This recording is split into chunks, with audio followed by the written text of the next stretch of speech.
जटाटवी गलज्जल प्रवाह पावितस्थले कलेवलं विलम्बितं भजंग तुंग मालिका डमट डमट डमट डमट निनाद वड्डमरवयं चकार चंड तांडवं तनु तुन शिव शिवं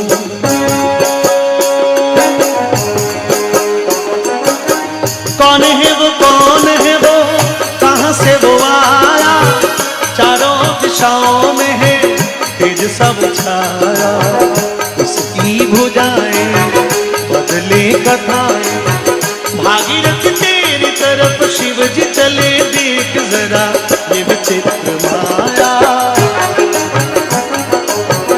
भागीरथ तेरी तरफ शिव जी चले देख जरा ये विचित्र माया कौन है वो कहाँ से वो आया चारों दिशाओं में है तेज सब छाया उसकी भुजाएं बदले कथाएं भागीरथ तेरी तरफ शिव जी चले देख जरा ये विचित्र माया भागीरथ तेरी तरफ शिव जी चले देख जरा ये विचित्र माया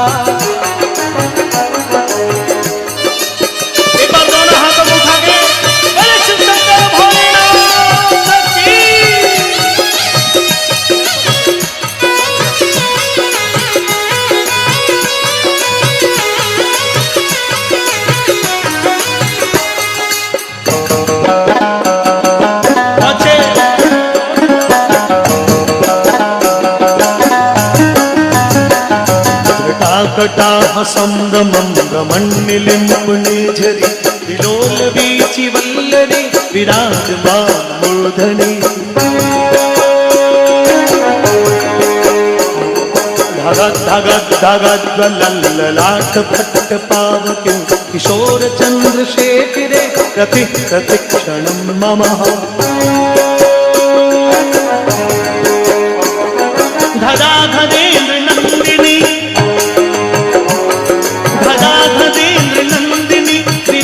बंधु बंधु रसपुरद्रिगंत संतति प्रमोदमान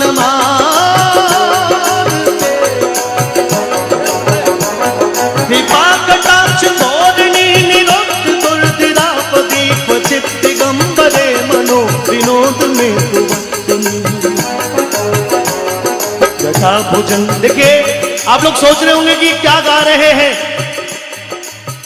अब बच्चों बताओ मैं क्या गा रहा हूं, क्या गा रहा हूं। बच्चे कह रहे बाहुबली गा रहे हो। थोड़ा नीचे बैठे। मैं मात्र 2-2.5 मिनट का वक्त चाहता हूं, एकदम बिल्कुल शून्यता में आ जाओ, मेरे पास करीब आ जाओ। मैं आपसे निवेदन करना चाहता हूं कि इसका अर्थ क्या होता है, और वो अर्थ बड़ा महान है मित्रों। भोलेनाथ के अनेकों भक्त हुए, भोलेनाथ के अनेकों भक्त है, भोलेनाथ के अनेकों भक्त होंगे, लेकिन बहुत सारे नाम हमको याद नहीं है। एक नाम पूरी दुनिया को याद है, और वो नाम था रावण। रावण भोलेनाथ का बहुत बड़ा भक्त था, हालांकि वो दैत्य था, लेकिन रावण भोलेनाथ का भक्त था। रावण ने जब भोलेनाथ की भक्ति की तो भोलेनाथ ने ही उसको सोने की लंका दी, अमृत कलश दिया। रावण जाता आता रहता था कैलाश पर्वत पर। एक बार रावण कैलाश पर्वत पर भोलेनाथ के दर्शन के लिए गया मित्रों, तो भोलेनाथ समाधि में लीन।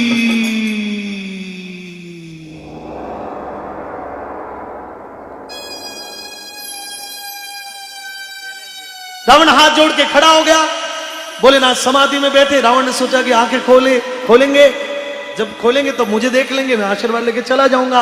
अब हुआ क्या कि एक दिन पूरा बीत गया, 2 दिन, 3 दिन, 4 दिन, 5 दिन, महीनों, 2 महीना, 3 महीना, 6 महीना, साल, 2, 3 साल, 5 साल, 10 साल, और मित्रों करते करते पूरे 12 वर्ष बीत गए।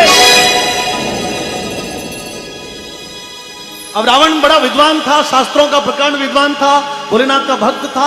रावण सर्वगुण संपन्न व्यक्ति था, लेकिन एक अवगुण के कारण उसके सर्वगुण मिट गए और वो अहंकार रूपी जो उसका अवगुण था वो रावण को अंदर से जोड़ने लगा। दबावे फिर झकोरे, फिर अवगुण को दबावे, फिर अहंकार को दबावे, फिर। लेकिन एक दिन अहंकार उसके सारे गुणों के ऊपर आकर बैठ गया। वो भूल गया कि मैं भोलेनाथ के सामने खड़ा हूं, और जिस शिला पर, जिस पत्थर पर भोलेनाथ विराजमान है, रावण ने जाके उसी शिला को उठाने का प्रयास किया। जैसे ही शिला हिली, भोलेनाथ की समाधि टूट गई और समाधि के खुलते ही भोलेनाथ के मन में प्रश्न आया कि इस दुनिया में, इस चराचर जगत में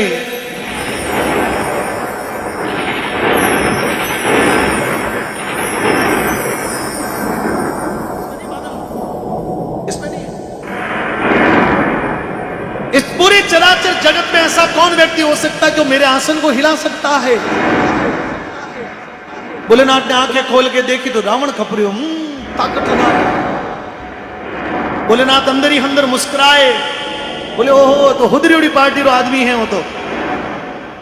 क्योंकि भोलेनाथ के भक्तों में कई ऐसे ही अंधकासुर, भस्मासुर, महिषासुर, बाणासुर, जरासंध, कंस है, हुदरी लोग है।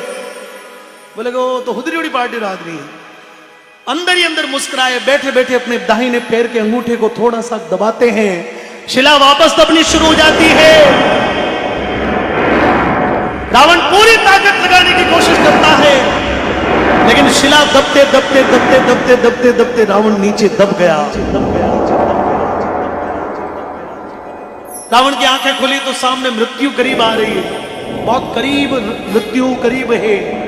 रावण के अंदर में भय जगा कि अपनी मृत्यु मुझे ले जाएगी। अमृत कलश भोलेनाथ ने दिया है, लेकिन उसका अमृत कलश को लेने का अधिकार भी भोलेनाथ का है, और ये नहीं छोड़ेंगे।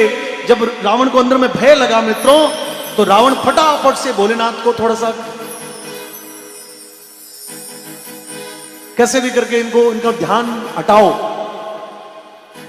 अब उस चमचागिरी में मैं बहुत थोड़ा सा हल्का शब्द उपयोग में कर रहा हूं। हिपोक्रेसी में रावण भोलेनाथ को मनाने के लिए कुछ भी बोलने लगा। अरे बाबू जी माफ कर दो, मैं थे तो मोटा आदमी, अरे बड़ा आदमी, ये वो अपन बोलते हैं दुनिया में। अपने साथ में कोई ऐसी घटना होती तो अपन तुरंत फटाफट से उस बात को कंसीडर करते कि तुम इस बात को समाप्त करो। भोलेनाथ के सामने रावण बोलने लगा। चूंकि रावण विद्वान व्यक्ति था तो उसके जो शब्द निकले वो शब्द सारे संस्कृत के थे, और वो शब्द जब निकलते गए तो वो एक श्लोक बनते गए। उन्हीं श्लोकों को जब लिखा गया तो उन श्लोकों को हमारे शास्त्रों में शिव तांडव स्तोत्र कहा जाता है, और कहा जाता है कि इन श्लोकों से भोलेनाथ सर्वाधिक प्रसन्न होते। बोलिए शिव शंकर भोलेनाथ की। अब मैं एक श्लोक और बताऊंगा, थोड़ी ताली बजाओ।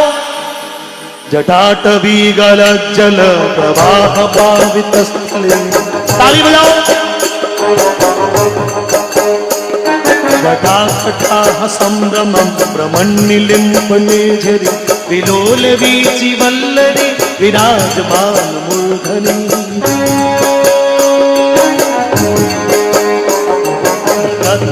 धगज्ज्वलल्ललाट पट्ट पावके, किशोर चंद्रशेखरे रति प्रतिक्षणं मम। यानी देवताओं की नदी गंगा जिनकी जटाओं से तीव्र गति से भ्रमण करते हुए निकलती है, जिनकी जटाओं में चंद्रमा शोभायमान है, जिनके ललाट से धधक धधक धधक धधक कर ज्वालाएं निकल रही। अब मेरे साथ में हाथ जोड़ना मित्रों।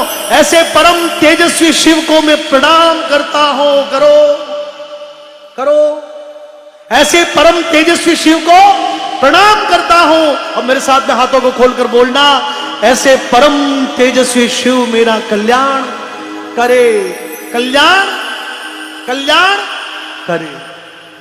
धराधरेंद्र नंदिनी,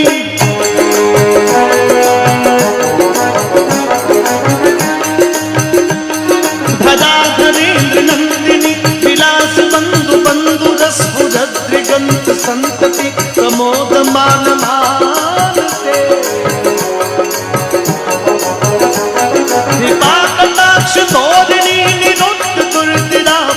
क्वचित् दिगंबरे मनो विनोद में कुवत्तु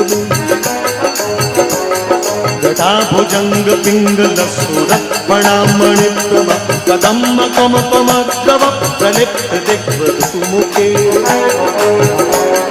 मदान्ध सिन्दूरस्फुरद्वगुप्तदीय मेदुरे मनो विनोदमद्भुतं बिभर्तु भूतभर्तरी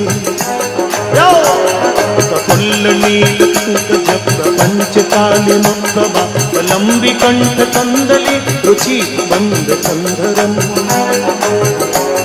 स्मरच्छिदं पुरच्छिदं भवच्छिदं मखच्छिदं गजच्छिदान्त कच्छिदं तमन्त कच्छिदं भजे अखर्व सर्व मंगला लाकदम्ब मंजरी रस प्रवाह माधुरी विजिव्रणा वधूव्रतम। अब आप लोग दोनों हाथों को खोलकर बोलना, कौन है वो, कौन है वो,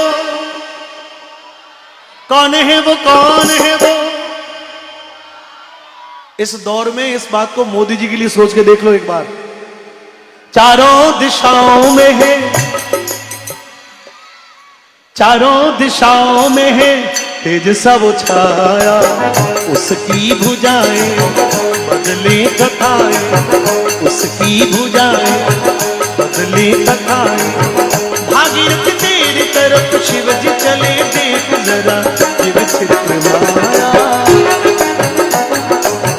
भागीरथ तेरी तरफ शिव जी चले, देख जरा ये विचित्र माया।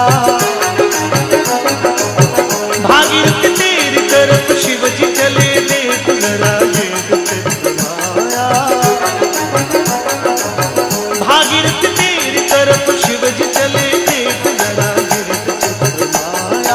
ये विचित्र माया, ये विचित्र माया, ये विचित्र माया, ये विचित्र माया, ये विचित्र माया।